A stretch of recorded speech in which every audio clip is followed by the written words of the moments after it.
Need to. Yeah, I haven't started. I've just started it now. There we go. Okay, cool. All right. Okay, so yeah, so you mentioned that in the home he can see out of some windows. Yes. Does he ever bark at dogs out of those windows? No, he doesn't bark at dogs out of those windows. He does, if he can hear a dog barking on the TV, Okay. he won't bark back, but he'll sit there and he'll have a little grumble under his breath. You know, he won't even move, but you can just heir it kind of like a real. So he doesn't run to the TV if he's kind of sat somewhere comfortable. He just has a bit of a grumble. Yeah. Okay, under his breath, lovely, but does not move. Okay, so fabulous. So when he is out and about, you've mentioned that you've had some success trying to distract him, so getting him to sit and look at you. So yeah. Describe the successes to me. What was the sort of situation where that worked? So a few days ago, we went up to the woods. He hadn't been for a little while. And as he was on lead and we saw some dogs coming towards us, luckily they were still on lead as well. So I had treats in my pocket. He already knew I had treats because I make sure he knows that they're there. Yeah. Before we even see anybody. So he gets a few treats just as we're kind of going around. So what I'm trying to do is I kind of stepped to one side and then made him get into a sit in front of me so that his back is to the dogs. Yeah. And I'm kind of holding the treat and I'm kind of, what's this, waving it, in front of his nose a little bit, just to keep his attention on me. And then after a few seconds, I might give him that one, get another one ready, and just kind of, if his head goes towards looking at the dogs, then I'm kind of trying to draw his head back round to me with the smell of the treat. Okay. And it did work. And I don't mind doing that, but I can't see my husband having the same amount of patience to do that as well. Okay. What instances has that not worked? Really, if the girls have been with us, and that's really because it's just too many for me to cope with if he's starting to kick off. On a one-to-one, I could do that and he's fine, but I wouldn't be able to do that if I had all three of them. Okay, all right then. Oh, that makes sense. Okay, so if we were to think about a couple of scenarios then, both start off thinking about him on his own and then when he's with the girls. So in all these scenarios, they're on lead because that's where what they usually are when we're encountering other dogs. So if you were to come out anywhere and there's a dog in the distance and walking away, what would you do if he's on his own? So if the dog's walking away from us, and is he on lead? Yeah, and I've got Georgie on lead, that'd be fine. We'd just carry on walking. I'd keep that distance, though. I wouldn't kind of walk any quicker. No, that's absolutely fine. And if he was with the girls, same reaction? Yes, I think so, from a distance. Yeah, that's fine. All right, so let's think about that same scenario, only the dogs are coming towards us. Right. So okay. when if you didn't have your treats, when would Georgie start reacting? Probably from quite a distance away, actually. Once he's seen the dog, he would definitely kind of, you can see the change in his stance before any noise kind of comes. Yeah.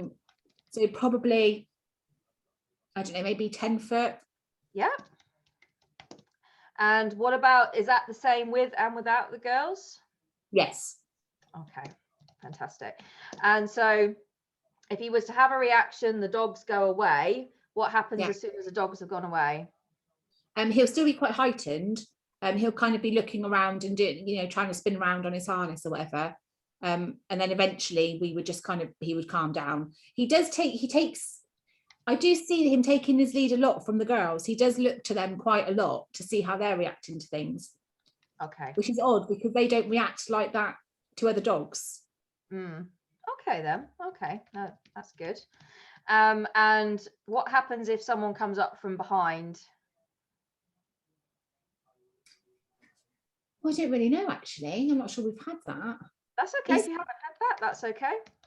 I imagine he would bark. Oh, yeah. No, that's okay. At the end of the day, you plan your walks quite well, so you're not going to have people coming up and surprising. Okay. Right. So if Ellie was to join in, what would you say is the time? So Georgie starts, he's getting up in his stance, a bit of a woof, bit of a spin. At what point does Ellie start joining in? She generally doesn't start until he makes a noise. So she'll kind of ignore, you know, the kind of the hackles a bit, and that doesn't really bother her. It's when he starts barking, then she's kind of like, oh, what? Okay, well then I'll join in as well. And poor old Maddie is just like, whatever, I'm not even having any of that. So it's just those two. You know, they're like a little double act. What if you had to describe Georgie's and Ellie's bark, would you describe it as fast? Yes. Yeah. What kind of pitch? Low, medium, or high? Kind of medium. Medium pitch. Okay. And does it ever alter? Have you ever noticed a change, or would you say the bark is fairly consistent when they do? I would say, yeah, quite consistent. Okay.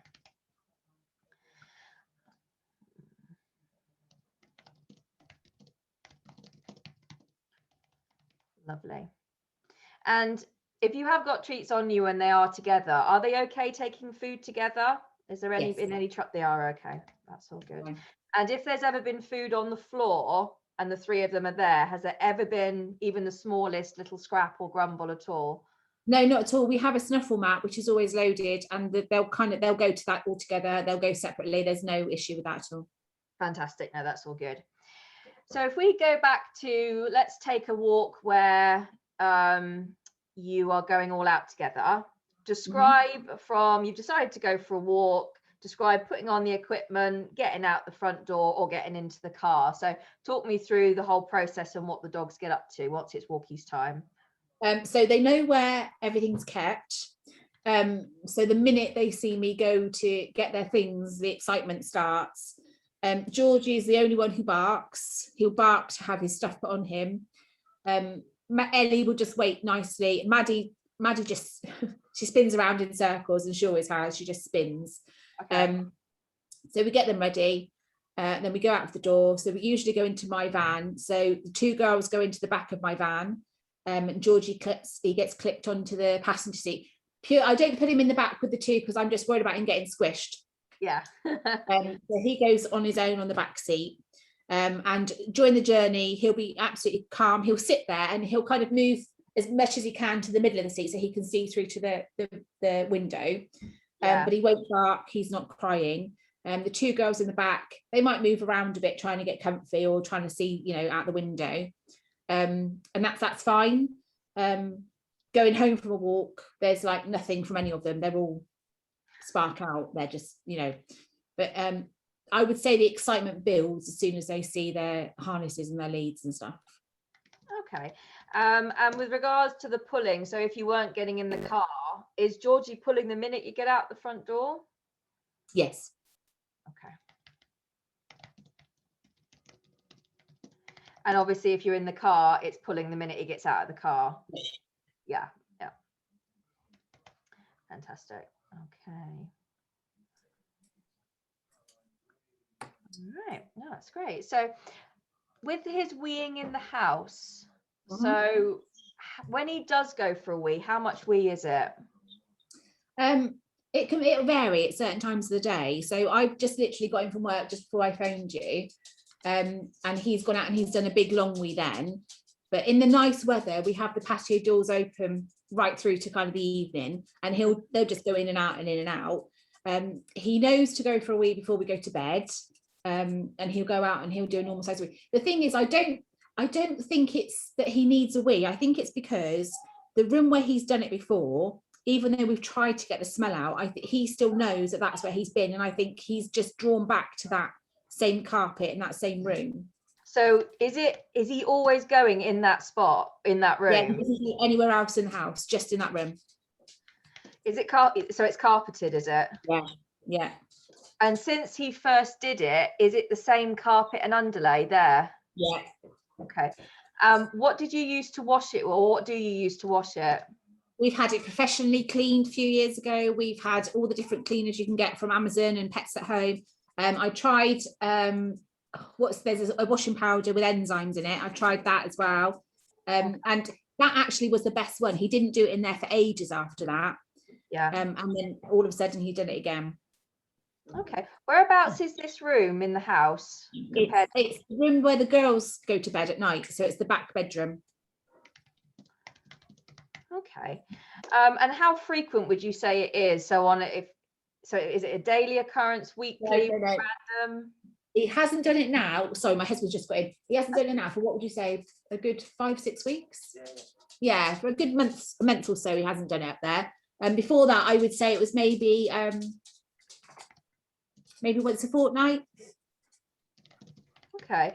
Have you ever noticed, might be something just to keep a little tick diary of, but just having a think back, is it ever worse during the winter than during the summer? Yeah, we have noticed that. He doesn't like going out if it's raining. Yeah. Okay. Yeah, because what can happen when it's cold is they'll go out and do a quick one, but not a full one, come in, then they have to get up at some point, because you mentioned he doesn't, it can be at any time. It could be when you're in, when you're out. And if he doesn't want to go out, he's just got that full bladder. That's it. Because he has done it before when the back door, has been out, or we've been in, so we could have opened the back door for him, but he's gone upstairs and done it on the carpet instead. Yeah, I think because one thing is that the reason I'm sort of asking about this specifically is because weeing can be a coping mechanism. Right. So one thing we need to rule out is he using weeing when perhaps he's feeling a little bit anxious, or maybe there was an incident with a dog? So what I just need you to do from now on is just to keep a little book or something somewhere where if a wee is spotted, just put a little tick at the time you found it. Definitely use the enzyme washing powder. That is the best one. That is absolutely, because you're absolutely right. You'll probably find with some of even with the professional cleaners, they don't drill as down as much. Whereas if you let the wash, because hot soapy water will soak right through, and it will, that's what it's designed to do. It's designed to kill everything. So it's hot, really hot as you can get it in, and then use a towel to get it up as much as possible, let it dry, and then even do it again. But yeah, that is definitely the best stuff. But keep a little diary, because it's going to be worth, if you start noticing a pattern. So when the weather suddenly gets rainy, does it increase? In which case we could probably say, you know what, he just don't want to go outside. In which case it might be a case of we get him a little tent that he can go under, so he doesn't have to get wet. Yeah, honestly. Yeah. What we can also do as well is you can sort of preempt it. So if we do discover that pattern of it's when it gets raining, you can put a puppy pad in there to save your carpet. Yes. Okay. But one thing I just want to check is that perhaps, as we're going through this training, if we perhaps say have a small barking incident and then the next day he wheezes in there, I just want to see, are you using that as a slight coping mechanism, or are you doing it because you don't want to get wet outside? Interesting. Okay. So that's just what I mean. Let's keep a diary on it. When he's in that room, do you find it's has he squatted or has he marked a wall? No, it's squatting. It is squatting, yeah. No, just double checking, because as you said, it was in the girls. I'm just making sure he's not marking his territory. These are my list. Again, it might be, have you had the spaniel in or your mum's dog in? And he's gone up and say, these two are mine, darlings, and you're not touching them. Again, that is something that can happen quite a bit. So, but if we keep a diary, then you can look back and say, oh yeah, mum was around that time, and so it just helps to sort of get it down. But it's not happening in high frequency. So it can be one of those. I doubt it's territory, so I just want to check, are we dealing with coping, or does he just not like cold weather? Oh, good. Fantastic. Have you ever managed to catch him in the act, or is he no? And what has the reaction when you found it? Have you just cleaned it up when you found it? I just cleaned it up. My husband, he thinks that he needs to tell him off, and I've told him that that's not going to work, and the best thing is to just clean it up and ignore the fact that it's happened. But yeah, that's a bit of a, we're not on the same page with that one. Yeah, it's a difficult one, because when it's something like that, unless you catch him in the act, he's not sure what you've told him off for, even if you take him back to the spot. So if you found it, the only thing you can do is to clean it up. Because if you take them back to the spot, they don't understand that it's what they've done is what you're telling them off for. They can't link it. You actually have to dispense that kind of discipline within 2 seconds of it happening. Otherwise the brain doesn't link it. Yeah, because as far as Georgie's concerned, he's had a wee, he feels better after having a wee. What's wrong with that? Exactly.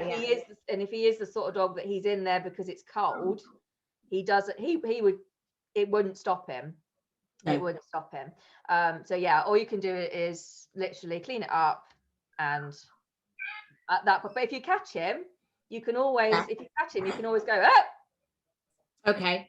you know, you can give it, you know, you don't have to go mad or anything, but if you do catch him in the act, you can make an interrupting sound. Come on in the garden, go on, off you go. Yeah. And just, you know, I say try and you act disappointed rather than angry. Yeah. So it's a disappointed voice, and that will actually get through as a, oh, okay, rather than angry voice, and then you can get him out. But no, if you don't catch them within 2 seconds, they won't link it. No. Physically can't link. Okay. All right. Fantastic. So, yeah, I mean, looking at from what you told, because we had quite a good discovery call, so I've got all these details on that here. It does sound like he is trying to avoid social contact with other dogs. Even with dogs he knows, he's got very strict rules. Yeah. So Georgie has several circles around him. He has his inner circle, which is his family, which is his sisters and you. Not so much with people perhaps, but with dogs, inner circle is sisters. He's then got a neck circle, which he tolerates. So you're allowed in, but no physical contact, no rough play. Yeah. Everyone else is stranger danger to him. Yeah. Absolutely everyone. So he is basically going out saying to the anticipating that these dogs are coming towards him and telling them to go away. That's where this whole behavior stems from. And from his history, it doesn't surprise me that he doesn't really want to interact with dogs that he doesn't know. Yeah.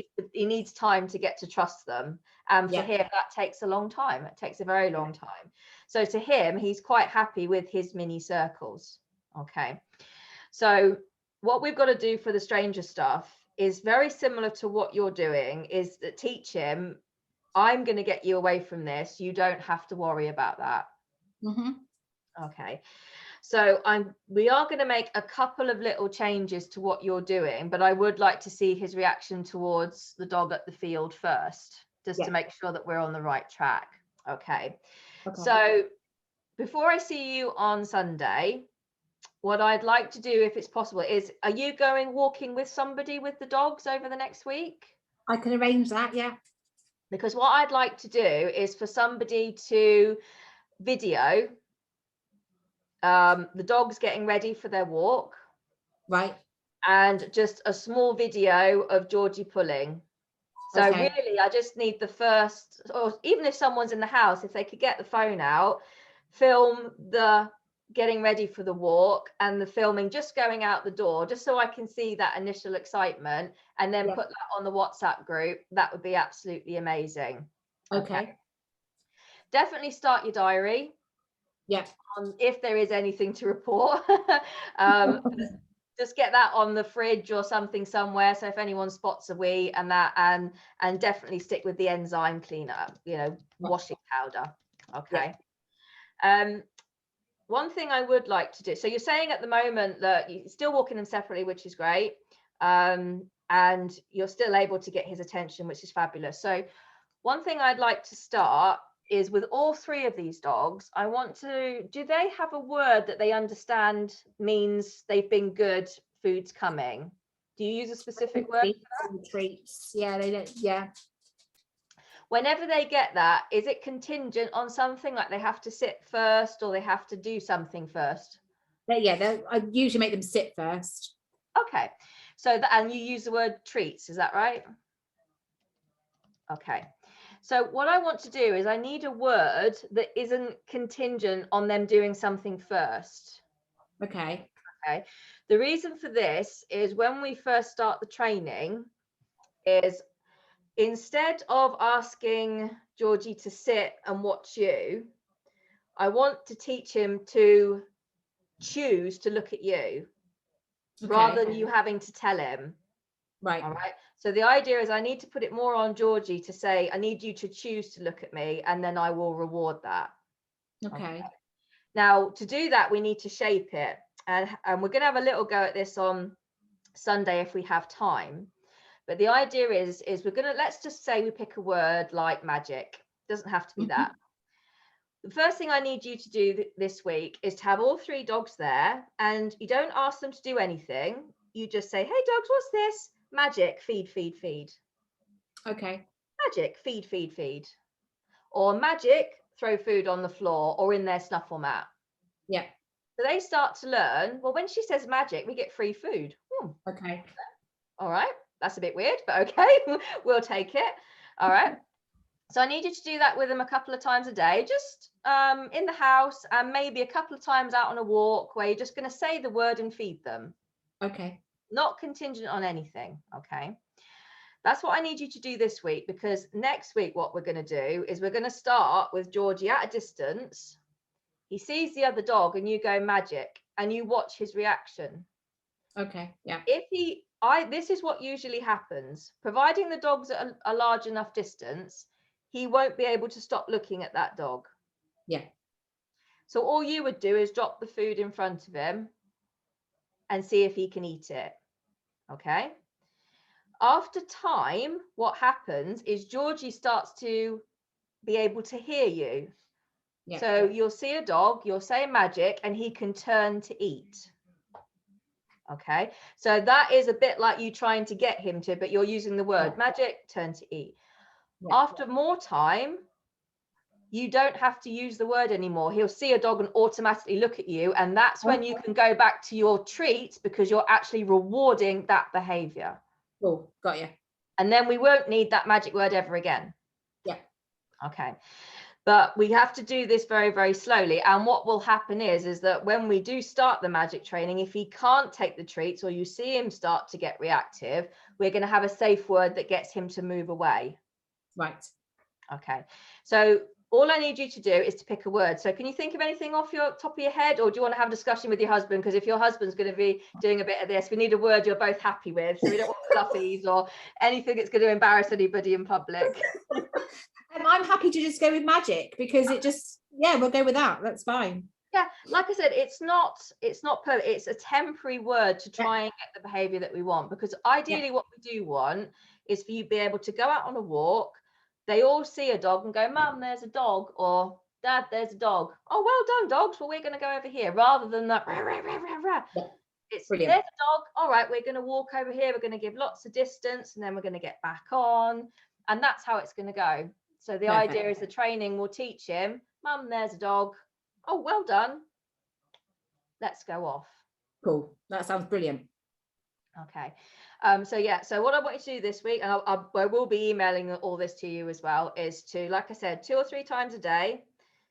If you do want your husband involved in this, or if he's going to do some of the training, I need him to do it as well. So it is just go have some treats in your hand, go magic, 1, 2, 3. That's it.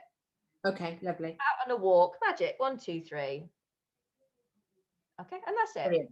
They just start to learn that magic means good things. Yeah. Okay, that's absolutely fantastic. Okay. So that is basically where I need you to start. So the videos, I'll see you on Sunday. Start keeping a diary and start teaching them what magic means. Perfect. That sounds fab. All right.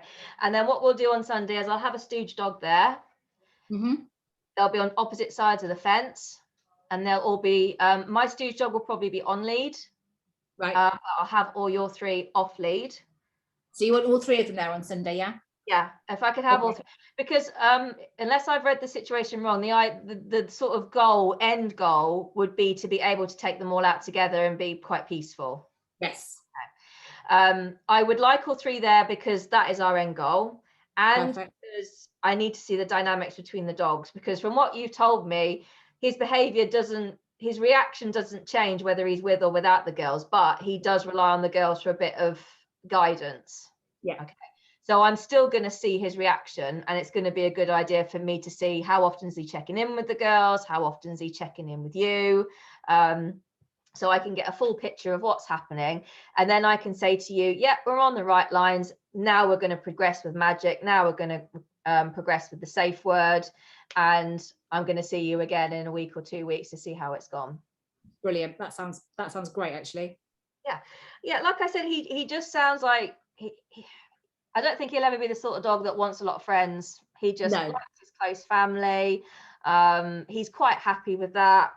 And that's all he wants. But what we've just got to say to him is, you don't have to bark your head off, mate. Just look at me. I will walk behind the car or a tree, and then we move on. And after time and after a lot of practice, he may get to the point where as long as there's a barrier, in other words, there's a human between him and the dog, he should be fine just walking past. So we'll start off with like a large passing area, then it's road width, and then I can't guarantee he'll be able to pass on a path. And to be honest, with 3 dogs, with some of the paths around here, you might find that difficult anyway. I'll always avoid that. It's much easier to cross the road, but at least we can get to the point where it's a case of, there's a dog, let's get past and have a treat, you know. Brilliant. All right. Love So it. is there anything you want to ask me, or anything you've been uncertain about what I've said today? No, that's all absolutely brilliant. Right. Okay then. Right then. So I will send you that quick email to catch up on all that. This video I put in my unlisted things on YouTube. So if you need to check back on it, or or if your husband wants to watch back or anything like that, you can come on here. But like I said, in summary, he just likes his own space. He's very anxious about anybody coming into his inner circles that he doesn't know. So our plan is to make him less anxious about that, to say they can come into these spaces, but you don't have to interact with them. And that is what we're going to teach him, is you can just walk off. He might have to give the, like you've mentioned, he might give the odd grumble, like when someone is pushing it, but he'll learn that's all he needs to do. Lovely. That's brilliant. Fantastic. Right, I will get all that to you. If you've got any problems, let me know, and I will see you on Sunday at the Secure Field for 4:20. Okay, thanks ever so much, Sam. See you later. Bye-bye. Bye.